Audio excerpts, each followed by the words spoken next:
네, 한 주간의 핫한 키워드를 정리해보는 시간이죠. 이경락의 주간 키워드, 비플라이소프트 빅데이터 분석팀장 이경락 박사님 모셨습니다. 안녕하세요. 네, 안녕하십니까.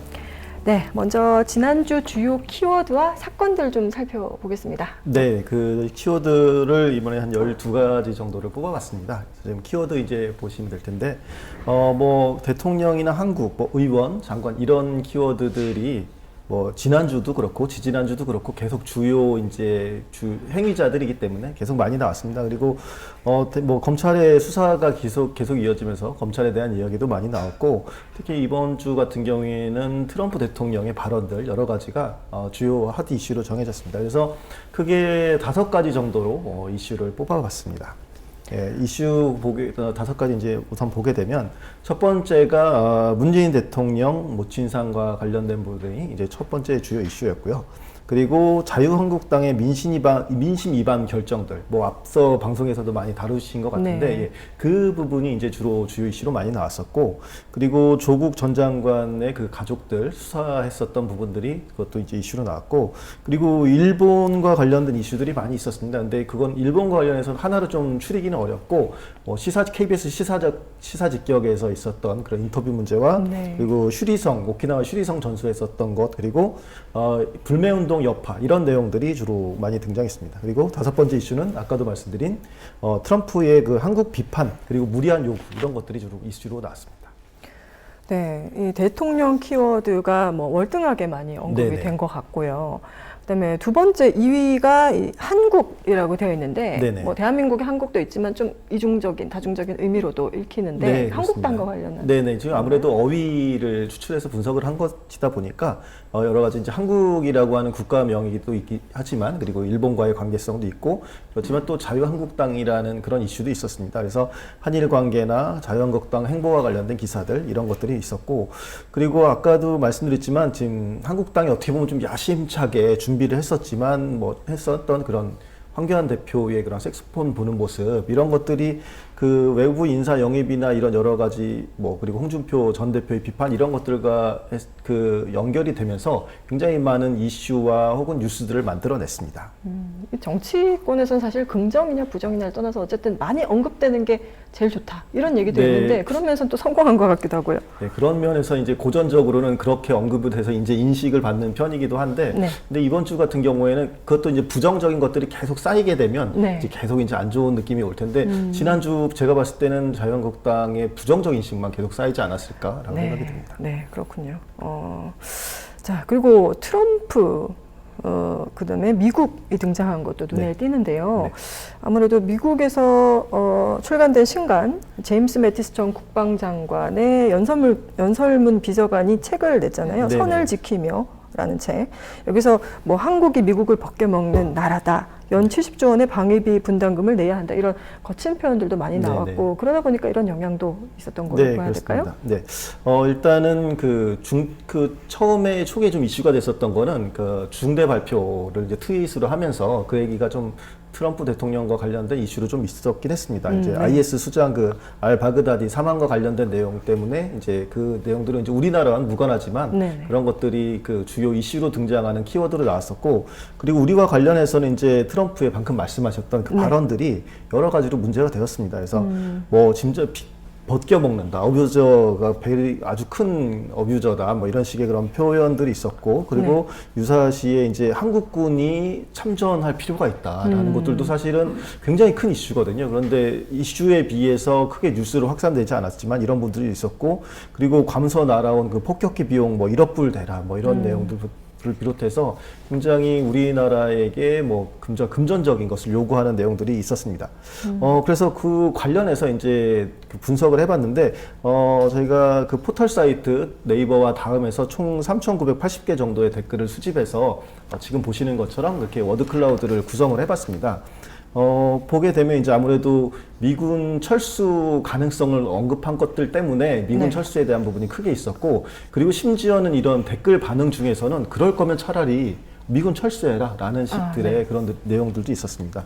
그리고 이 이슈 같은 경우에는 굉장히 여러 가지 담론들이 나왔습니다. 그래서 예를 들어서 트럼프를 비판하는 관점에서 장사꾼 너무 장사 속이다 뭐 이런 것들, 그래서 과도한 장사꾼의 과도한 요구라는 이런 것들도 있었고, 그렇게 보면 그 너무 과도한 요구다 보니까 그 정도 요구되면 차라리 그 돈 가지고는 우리가 자주 국방 충분히 할 수 있는데 너무하다 이런 것도 있었습니다. 자주 국방 글자도 크게 네네, 보이고. 굉장히 크게 있었고요. 그리고 정부에 대한 비판도 조금 있었습니다. 그래서 네. 어떻게 보면 근데 정부 비판이 트럼프의 발언인데 왜 정부 비판이 나오지 싶을 수도 있겠지만, 대부분 이제 댓글이라는 것들 형태가 뭐 어떤 발언이 나오더라도 이제 정부를 향하게 되는 경우들이 있거든요. 이번에도 보게 되면 문재인 정부의 그런 원색 대북 관계나 이런 것들을 가지고 원색적으로 비난하는 그런 관점의 글들도 있었습니다. 그래서 이것들을 네트워크로 보게 되면은 좀 더 뚜렷하게 드러나는데, 아무래도 트럼프 대통령, 미국 대통령의 그 동맹, 우리가 이제 동맹으로서의 역할들 이런 것들이 됐고, 주둔 비용과 관련해서 굉장히 높은 금액을 요구했다라는 것들이 네트워크로 드러나 있습니다. 그리고 이와 관련해서 여러 가지 제가 담론이 나왔다 말씀을 드렸는데, 네. 이제 그런 방위비 분담과 관련해서 뭐 중국이나 러시아, 북한, 일본 뭐 이런 것들의 그런 위협이나 이런 것들이 어떻게 보면 방위비와 연결이 되어 있다라고 하는 논리적 전개들도 있었습니다. 그런데 아무래도 저 맨 위에 나와 있는 것처럼 트럼프를 장사꾼이라고 보는 관점에서의 논의가 좀 많이 나타났다 이렇게 볼 수가 있겠습니다. 아, 네, 그렇군요. 다음으로는 이제 조국 전 장관 가족 수사 관련해서 뭐 논란이 또 상당히 많았던 부분이고요. 조국 장관의 동생까지 구속되면서 또다시 이제 조 전 장관 수사에 관련한 언급들도 많이 나타났습니다. 반응들은 좀 어땠습니까? 네, 제가 지난 시간이나 지지난 시간에도 계속 이제 말씀을 드렸는데, 좀 이 조국 장관과 같은 이슈는 다음 댓글과 네이버 댓글이 좀 차이를 많이 보이고 있습니다. 그러니까 네. 정치적 성향이 약간 다르게 나타나고 있는데, 네. 그래서 이번에도 다음 댓글과 네이버 댓글을 좀 구분해서 살펴봤습니다. 그래서 우선 다음 댓글을 보면, 제가 다음 댓글 뉴스 이제 워드 클라우드로 되어 있는데, 다음 댓글은 어떻게 보면 약간 조국 장관의 좀 옹호적인 분위기가 좀 있다고 볼 수가 있습니다. 그래서 이 사안에 대해서 어떻게 보면 검찰에 대해서 비판적인 그런 관점들이 있습니다. 그래서 뭐 검찰을 좀 비하하는 표현이죠. 뭐 개검이나 뭐 떡검과 같은 이런 것들도 있고, 그리고 결정적으로 이제 공수처 설치라는 부분들 이런 것들이 이제 중요하게 나타나고 있습니다. 그것들 네트워크로 보게 되면 좀 더 뚜렷하게 드러나는데요. 확실히 이제 검찰 개혁 그리고 공수처 설치라는 부분들이 네트워크 상으로 뚜렷하게 드러나고 있습니다. 지금 네트워크 이제 다음 보여주신다는데, 예. 그 검찰 개혁이라는 부분이 중요되어 있고, 그리고 조국 가족 구속이라는 그런 객관적인 사실들도 나와 있긴 합니다. 하지만 핵심적으로는 아무래도 공수처 설치나 검찰 개혁 이런 부분들이, 그러니까 어떻게 보면은 이전에 이제 조국 전 장관이 물러나면서 얘기했었던 검찰개혁 분위기라든가 그걸 실행하기 위한 공수처에 대한 것들이 다음 댓글에서 많이 나왔다고 볼 수가 있겠습니다. 네. 그 네이버는 좀 어떤 점이 달랐었나요?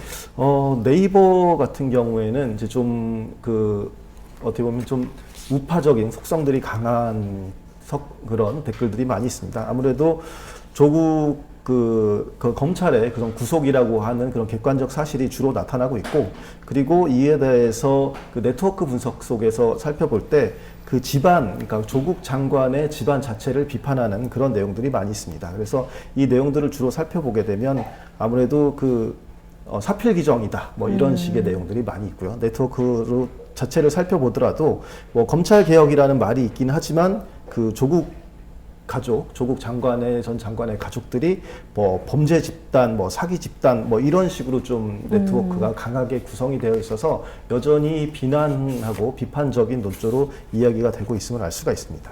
이 다음하고 네이버를 보니까 다음은 어느 정도 이제 조국 전 장관 개인과 가족에 대한 얘기, 그 다음에 검찰 개혁에 대한 어떤 구조적인 부분을 좀 짚는 이런 의견들이 또 있는가 하면, 네이버는 좀 아직도 조 전 장관 개인에 대해서 좀 더 많은 관심을 갖고 있는 것 같아요. 아무래도 한쪽은 조 전 장관, 네이버 같은 경우에는 범죄 사실을 확신하고 좀 더 밝혀야 된다라는 쪽으로 강력하게 가고 있고, 다음 같은 경우에는 아무래도 그 이슈보다도 더 근원적인 이슈인 뭐 검찰 개혁이나 공수처 설치 같은 것들로 좀 추진해야 된다라는 게 조금 양분되어서 나타나고 있었습니다. 이용자들 간에 이런 차이가 있는 것도 흥미롭네요. 일본도 몇 주째 계속 주요 키워드로 등장을 하고 있는데, 지난주에는 이제 오키나와 슈리성 전소도 네네. 아까 앞서 말씀하셨지만 또 일본의 국내적인 어떤 상황도 네. 있었습니까? 네, 그렇습니다. 그 일본도 몇 주째 계속해서 이제 주요 키워드로 등장을 하고 있는데 지난주에는 슈리성 전소 그 사건이 벌어지면서 굉장히 큰 이슈가 되었었고 뭐 국내에서도 많은 이제 충격을 주기도 했습니다. 다만 이제 그 관련해서 그 전소된 그러니까 화재에 있어서 그 한국인이 그런 것을 저질렀다라고 하는 이유 그런 것들이 인터넷에서 굉장히 반발을 가져오는 이슈가 되었었고 그리고 일본 국내적 상황과 우리를 비교했을 때 그 맥주 같은 경우가 이제 굉장히 수출이 크게 감소하면서 그것에 대해서 우리가 이제 불매운동의 성과나 혹은 이런 것들을 어떻게 진행돼야 될까 이런 것들이 이슈가 되긴 했습니다. 그렇지만 아무래도 국내적으로 일본과 관련된 어휘에 있어서 가장 큰 이슈가 됐던 것들은 아무래도 이제 KBS에서 시사직격 인터뷰에서 논란이 되었던 부분입니다. 그렇죠. 이제 해당 인터뷰를 보게 되면은 일본 산케이 우익 신문들이나 그러니까 한국의 이제 조선일보 같은 좀 우파적인 신문들에 있는 그 코멘트 그들을 좀 그대로 드러내서 어떻게 보면 저널리즘적으로 당연한 걸 수도 있는데 그 내용들이 이제 시청자들에게는 좀 충격적이었던 것이죠. 그러니까 네네. 뭐 표현 자체도 이제 한국에서는 이제 일본에서는 그것도 존중의 표현이지만 우리가 보기에는 좀 이상한 표현이라고 할 수 있는 뭐 문재인 씨 잘못이다라는 내용이나 형식에 있어서 그런 것들이 문제가 되면서 그에 대한 그 포털뉴스 댓글들이 굉장히 비판적인 내용들이 많이 나타났습니다. 네, 그러니까 수신료 이런 얘기도 나오고 아무래도 그 방송에서 이제 다양한 입장의 어떤 그 뭐 양적인 균형을 네. 맞추기 위해서 좀 국민들의 정서와는 조금 괴리된 그런 내용들이 좀 있었다 이런 평가들도 있었던 것 같아요. 네. 잠깐 여기서 오늘 댓글을 소개해 달라고 제작진분께서 말씀을 하시는데요. 김준일님은 어디 갔나요? 목소리 좋으신 앵커님은 누구실까요? 라고 하셨는데, 지금 후쿠시마 가셨고요. 후쿠시마의 방사능 측정하러 가셨습니다. 그리고 저는 뉴스톱의 이고은 팩트체커입니다.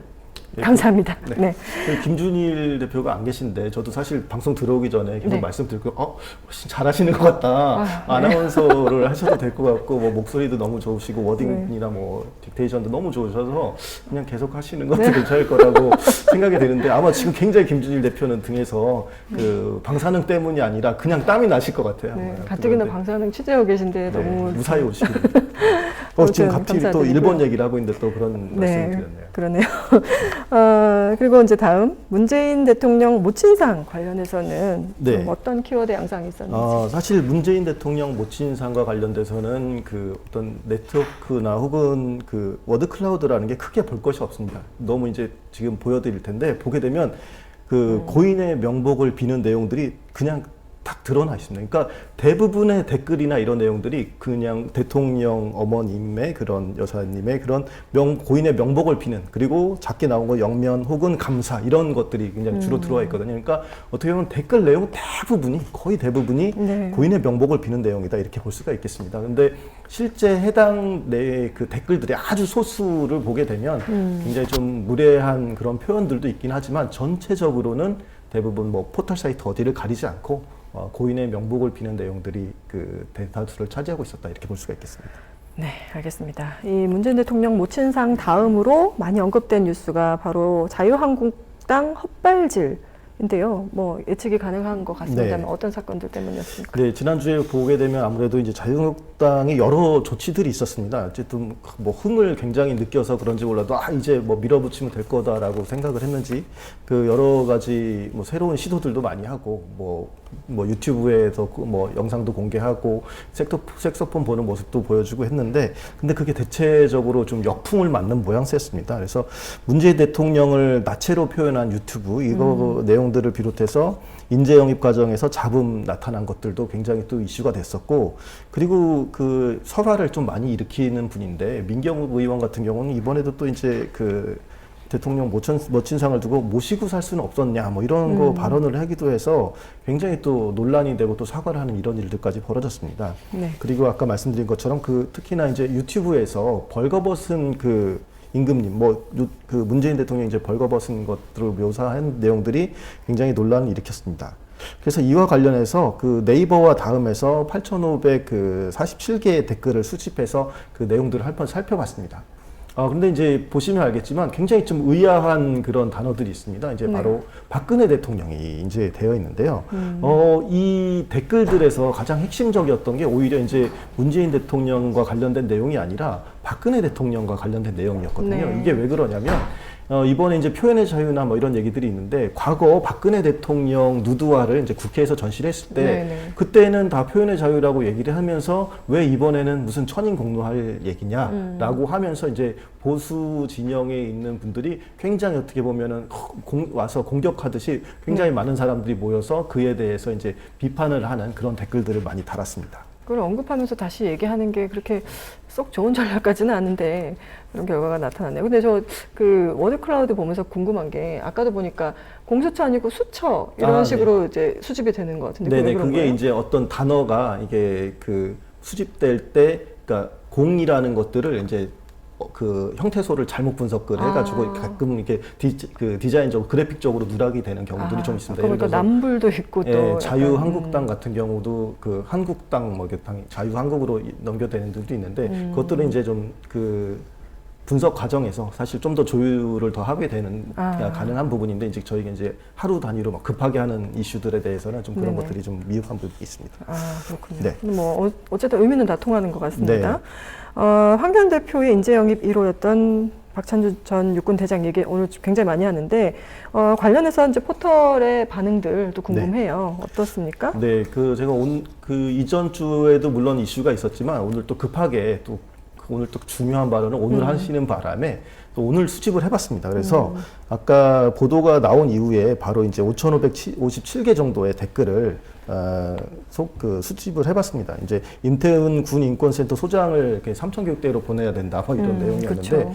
그 내용과 관련해서 이제 워드 클라우드를 살펴보면 아무래도 이제 삼천교육대를 보내야 된다라는 관점이 이제 너무 큰 주제이기 때문에 이제 그것으로 모아졌고 그런데 이 부분과 관련해서 박찬주 전 대장을 비판하는 그런 내용들이 상당히 이제 많이 나타났습니다. 그래서 뭐 여기서 이제 전두환 정권 시절에 가장 어떻게 보면은 잘못된 정책이라고도 말할 수 있을지 모르겠지만 그런 조치 중에 하나였던 삼천교육대를 들먹이고 그런 것들이 이제 체화되어서 아무렇지도 않게 당연하게 이야기하는 것들이 문제다라는 그 지적들이 많이 있었습니다. 네. 이것은 이제 의미 네트워크를 보면 좀 더 이제 자세하게 나타나는데 아무래도 이제 비판을 하는 목소리들을 많이 살펴보면 이 지금 자유한국당에서 영입하고 있는 인재의 수준이 이 정도다. 그러니까 어떻게 보면은 민주사회 이전의 그런 관점들을 가지고 있는 사람들이